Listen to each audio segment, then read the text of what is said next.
Welcome back, deep divers. Today we're going deep into the world of Carl Jung, specifically his ideas on the true self. Oh, a fascinating topic for sure. It really is.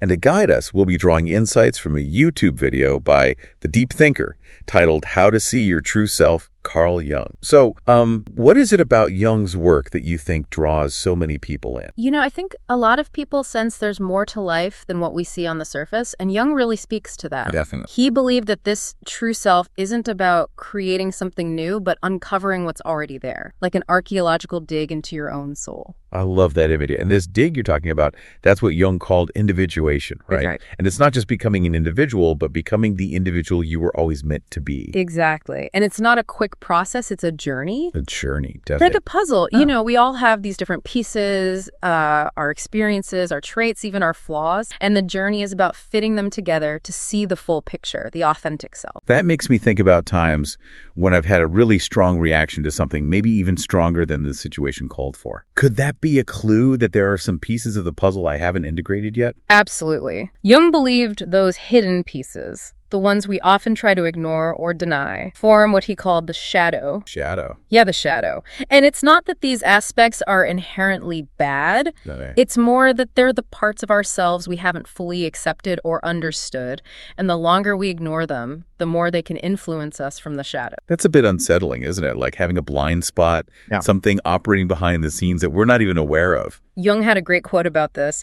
Until you make the unconscious conscious, it will direct your life and you will call it fate. Wow. Really powerful stuff. That's intense. So it's a reminder that awareness is the first step towards integrating these hidden aspects of ourselves. So if we want to understand our shadow, where do we even begin? It feels a bit like trying to catch smoke. Well, Jung actually suggested paying attention to our dreams. Our dreams. He saw them as direct messages from the unconscious, a way for our shadow to communicate with us. That's fascinating. I've never really thought of dreams that way. Yeah, it adds a whole new dimension to dream interpretation, doesn't it? It's not just random images. It's symbols and themes that can offer clues about our shadow selves. So recurring symbols, emotions, scenarios, these could all be our shadow trying to get our attention. Precisely. For example, think about someone who prides themselves on always being rational and in control. Okay. They might have recurring dreams about chaos or losing control, almost like their shadow is trying to balance out that extreme focus on logic. That's a really interesting example. So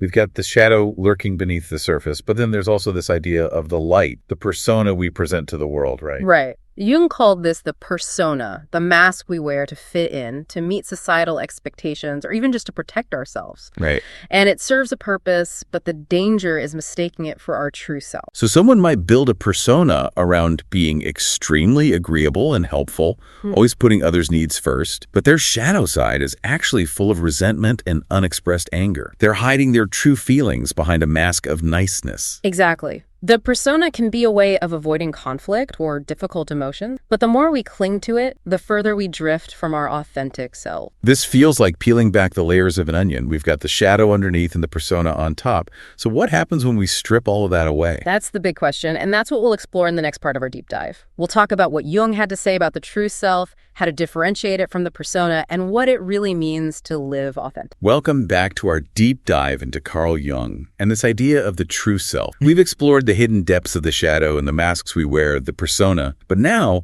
the big question, what did Jung actually have to say about this true self? Well, it's interesting. Unlike the shadow, which we often resist or deny, Jung believed this true self is already there, waiting to be revealed. It's our essence, our inherent wholeness. So it's not about creating a true self from scratch. It's more about rediscovering something that's already within us. Yeah, exactly. It's like we're born with the seed of our true self, and the journey of individuation is about nurturing that, allowing it to grow and blossom full potential. That's a really beautiful analogy. But if it's already within us, why is it so hard to connect with it? Well, as we've discussed, we often get caught up in those shadows we try to hide and the personas we create. These layers can kind of obscure our true nature, making it difficult to see ourselves. Right. It's like trying to see the stars through a thick layer of smog. So how do we start to clear away those layers and actually connect with our true selves? One powerful approach that Jung emphasized was something called active imagination. Active imagination. Yeah. It's a technique where you actually engage with your unconscious. You can do this through, visualization, journaling, even creative expression. Uh-huh. It's about giving space for the unconscious to kind of speak to you, often in a symbolic and metaphorical language. So instead of just analyzing our dreams from a distance, we actually participate in them, almost like stepping into a waking dream state. Yeah, that's a great way to put it. And by engaging with our unconscious in this way, we can start to bridge the gap between those conscious and unconscious parts of ourselves, which, can lead to greater self-awareness and a deeper understanding of our true nature. This reminds me of those guided meditations where you visualize yourself meeting your shadow self or your inner child.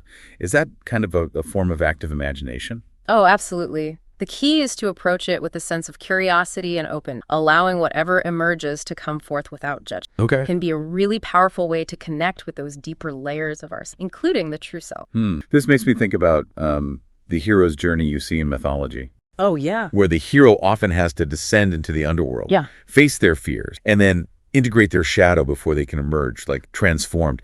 Is that a parallel to this process of individuation? Absolutely. It's a powerful metaphor for this process. It really reminds us that facing our shadow, integrating those disowned parts of ourselves, is essential for becoming whole and stepping into our true potential. So we've talked about active imagination as a way to connect with the true self. But are there other practical steps we can take, like in our daily life? One of the most important things is to cultivate self-compassion, because this journey of individuation, well, it can be tough at times. Definitely. We're going to encounter parts of ourselves that we might not like or that make us uncomfortable. So it's crucial to treat ourselves with kindness and understanding throughout the entire process. That's such an important point because it's easy to get discouraged or self-critical when we start seeing our flaws more clearly. But if we approach ourselves with compassion, it makes the process less daunting.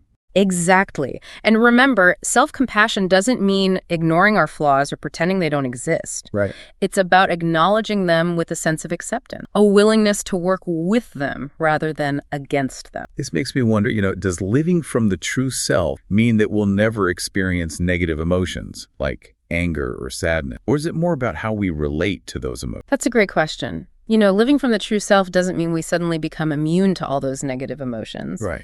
Jung actually believed that trying to suppress or deny these emotions, well, that's what really leads to more suffering. Right. It's about learning to experience those emotions fully, without judgment, without resistance, and allowing them to move through us rather than getting stuck. So it's more about accepting the full spectrum of human experience, like the light and shadow, the joy and sorrow, all part of what it means to be alive. You got it. And when we can do that, something really amazing happens. We stop fearing our emotions, we stop trying to control them, and we actually start to see them as valuable sources of information and guidance. It's almost like we're befriending our emotions instead of battling them. Right. And maybe that's a key part of embracing our true selves, that full complexity of who we are. You're right. Jung believed that wholeness doesn't mean perfection. It means embracing all parts of ourselves, the light and the shadow, the good and the bad. It's about accepting the totality of our... That's so insightful. I feel like we're really starting to get a sense of what it means to live from the true self. Yeah. But there's one thing I'm still kind of curious about. How does this translate into our relationships with others? If we're so focused on our own inner world, does that make us more self-centered? That's interesting because Jung actually believed that the opposite is true. When we're connected to our true selves, we're better able to connect with others in a genuine and authentic way. How so? Well, think about it. When we're constantly trying to maintain this persona, this carefully crafted image of who we think we should be, we're not really showing up as our true self. And that creates a barrier to real intimacy, real connection. Yeah, it's like we're building walls instead of bridges. So by embracing our true selves, those walls start to crumble and we can connect on a deeper level. Exactly. We can be more vulnerable, more open, and, more accepting of ourselves and others. And that creates a space for genuine connection. This makes me think of the saying, to love others, we must first love ourselves. Is that kind of connected to this idea of living from the true self? Oh, it absolutely is. When we can accept and embrace ourselves fully, flaws and all, we're so much better able to extend that same love and acceptance to others. It's such a profound realization. It's like the more we connect with our true selves, the more we can expand our capacity for love and compassion, both for ourselves and for those around us. Yeah, you're absolutely right. It's like a beautiful cycle of growth and expansion. And that brings us to the final piece of this puzzle, the freedom and responsibility that come with living from the true self. Now, that sounds intriguing. I'm definitely ready to dive into that. But first, let's just give our listeners a moment to absorb everything we've explored so far. We've covered a lot, from active imagination to self-compassion, and how connecting with our true selves can enhance our relationships with others. We really have. And I think we've begun to unpack what it really means to embark on this journey of individuation, moving beyond those shadows and masks and stepping into the fullness of who we truly are.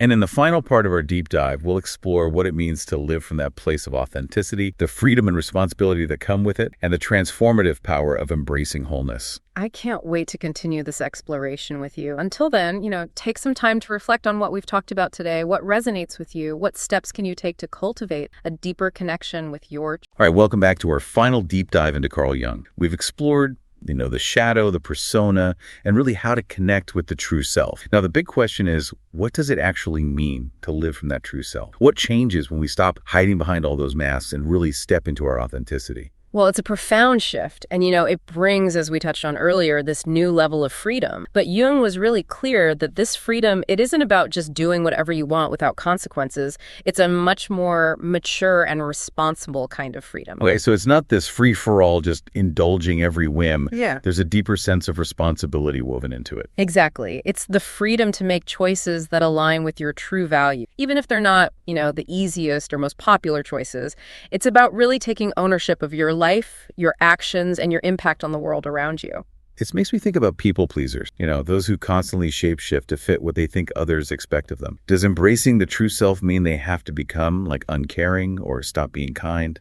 No, not at all. It's more about recognizing the difference between genuine kindness that flows from your true self and the kind of people-pleasing that stems from, fear of rejection or a need for external validation. Right. That's a really subtle but important distinction. Yeah. It's about acting from a place of wholeness and inner alignment, not trying to manipulate how others see you. Exactly. It's about understanding that your worth isn't dependent on getting everyone to like you. That kind of inner security lets you set healthy boundaries, say no when you need to, and make choices that honor your true self, even if they disappoint someone else. This reminds me of that saying, you can't pour from an empty cup. Oh. If we're always trying to please everybody else, we just deplete our own inner resources, right? But when we're connected to our true selves, it's like we have this more sustainable wellspring to draw from. That's such a good analogy. And when you're really grounded in that sense of wholeness, you're less likely to get caught up in, all the external dramas or comparisons. You can approach life with a much greater sense and, just equanimity, even amid challenge. That sounds incredibly liberating. Yeah. But it also makes me wonder, what happens to those close to us as we embrace our true self? Do our relationships change? Oh, they often do. And, that can be both challenging and rewarding. Some relationships might naturally kind of fall away as you shift your priorities and your values, and others may actually deepen and become more authentic as you really show up more fully as yourself. So it's not about forcing others to change or to fit into your new way of being. It's more about allowing the relationships to kind of evolve organically as you evolve. Exactly. And remember, as you're embodying your true self, you might actually inspire the people around you to do the same. Your authenticity can be this catalyst for growth and transformation in others. That's a beautiful ripple effect. It's like the more we embrace our own wholeness, the more we contribute to a more authentic and interconnected world. You got it. Jung believed this journey of individuation wasn't just about personal growth. It was about contributing to the evolution of consciousness as a whole. Wow, that's a really powerful thought. So living from the true self isn't just about our own personal happiness and fulfillment. It's about playing our part in, creating a more conscious and compassionate world. Yeah, precisely. And remember, this whole journey is ongoing. There's no finish line. It's a continuous process of self-discovery, integration, and growth. Well, I think we've reached the end of our deep dive into Carl Jung and his really profound insights. I mean, we've explored, the depths of the shadow, the masks of the persona, and really the transformative power of embracing our true selves. And we've learned that living authentically, it's not just about feeling good. It's about aligning our actions with our values, taking responsibility for our choices, and really cultivating that deeper connection with ourselves and others. Absolutely.